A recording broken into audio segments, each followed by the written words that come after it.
Noah had 3 sons who went onto the ark with him. After the flood, those men became the fathers of all humanity. Everyone on earth today is descended from Noah, Ham, Shem, or Japheth. Now, little is known about Noah's sons, but we know a little bit more about Ham than the others. I am Dave Chambers, the pastor of Manistique Bible Church. Today's question is another in a series of answers to questions about the major sections, events, and people in the Bible. You can find more answers on the Bible Overview page at everlastingtruths.com. The sons of Noah may not seem like important Bible characters. In fact, they are barely mentioned outside the book of Genesis. Though we know little about them, what we do know is essential to our understanding of world history. Ham was probably the second of Noah's 3 sons, though the Bible only says that Japheth was Noah's oldest son. Ham is known because of one particular event in which he acted shamefully toward his father. After Noah's family exited the ark, they built themselves a place to live and began to grow food for themselves. Noah planted a vineyard, made wine, and got drunk. In his drunken state, he fell asleep in his tent. Noah's son Ham came in and saw his father's shame. Instead of covering up Noah, Ham told his brothers. Shem and Japheth found something to cover their father, put it on their shoulders, and walked backwards into the tent so they would not see their father's shameful condition. When Noah woke up, he cursed Ham's family, specifically the family of Ham's son, Canaan. The children of Canaan were later known as the Canaanites, an incredibly wicked people who were condemned by God to defeat, death, and destruction at the hand of the Israelites. Ham had another noteworthy descendant. His grandson was a man named Nimrod, who is described in the Bible as a mighty hunter. Nimrod's skill at providing food probably gained him a large following. He built a kingdom along the Euphrates River and led his followers to begin to build a great tower. This tower was to be the unifying point of Nimrod's kingdom and the people of the whole world, which would keep them all from becoming scattered and divided.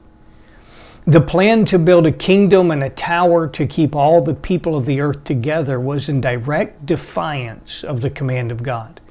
After the flood, in Genesis 9 verse 1, God specifically commanded Noah and his sons to spread out and refill the earth. The plan of those who followed Nimrod was a plan to disobey God's command and stay in one place. The tower they built was a monument to their rebellious unity. God did not allow the disobedient population to accomplish their plan. He miraculously changed the languages of all the families so they could no longer communicate or work together. The resulting chaos of speech caused everyone to speak Babel to his neighbor. Therefore, that city and the tower they tried to build became known as Babel.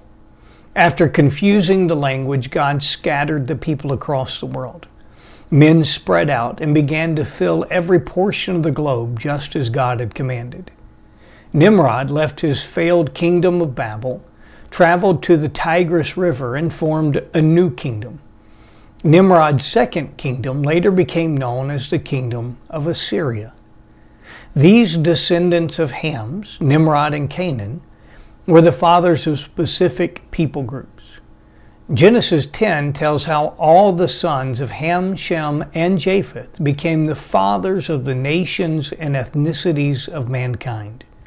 Several of the names listed in that chapter are known to be synonyms for nations. For example, Ham's other sons were named Cush, Mizraim, and Put. The Bible and history tell us that Cush is another name for Ethiopia. Mizraim is another name for Egypt, and Put is another name for Libya. One of Shem's sons was named Eber, who was the father of the Hebrew nations. Not all the names in Genesis 10 have as clear a connection to later nations, but many of them have been traced to specific nations or people groups. The early chapters of Genesis are an accurate history of the world. From those chapters, we learn where man came from, how people became divided, and how humanity spread across the world. The Bible is a trustworthy history of the world that you can rely on. If you have more questions about the Bible, you can find answers at everlastingtruths.com or follow us on Facebook for more biblical answers to your questions.